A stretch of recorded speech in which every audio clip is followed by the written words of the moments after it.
Impeachment laban kay Vice President Sara Duterte. Hi guys. Ang sagot dyan ng ilang senadora sa pagtutok ni Mau Gonzales. Ilang buwan nang matapos palitan ni Senate President Cheese Escudero, sinuway Senate President Juan Miguel Zubiri, na naman kawalan ng panibagong pagkilos ng mga senador at palitan ng kanilang liderato. Si Senador Cynthia Villar, pero sa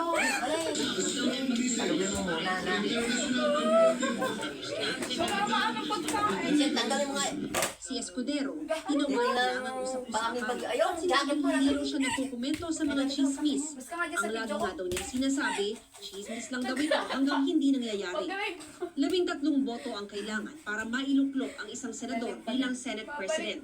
Nang maluklok sa pwesto na umayo, 15 senador ang bumoto para kay Escudero.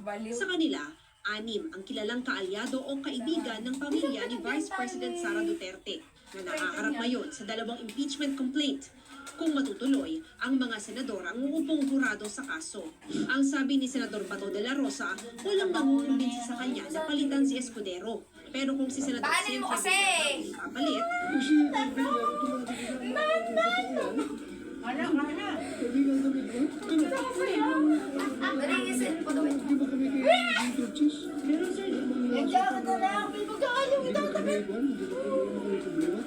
sabi naman ni Senate President Pro Tempore Jinggoy Estrada, chismis lang ang napapag-usapan po sa Senado.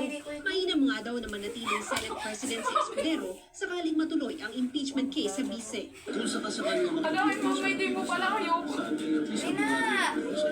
Para sa GMA Integrated News, Matt Gonzales, nakatutok, 24 oras. Panibagong insidente ng pangle-laser sa mga kawani ng BIFAR at paitala sa loob ng ating teritoryo. Pero hindi natukoy kung saan ang sasakyang pandagat ito nagmula. At nakatutok si Rafi Tima. Kulay pula at masakit sa mata. Ganyan sinalarawan ng crew ng BRP Dato Tamblot ng Bureau of Fisheries and Aquatic Resources sa BIFAR. Ang laser na pinatama sa kanila malapit sa Hasa-Hasa Shoal. Mahigit 100 kilometro ang layo mula sa Bataraza, Palawan.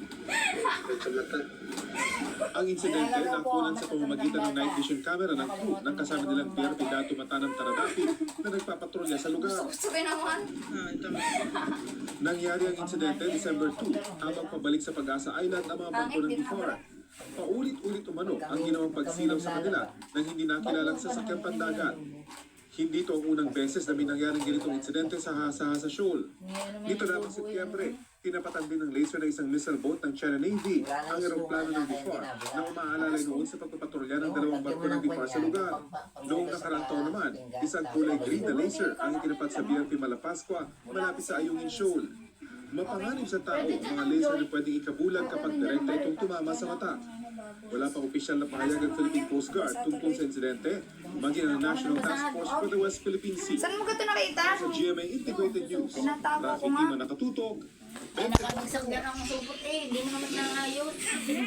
Yung tali na doon, ayun. Ipit mo pa ng pabilat ng nagagamit yan. Eh, boy, ano ka? Pinapatago pa sa akin na baka daw makita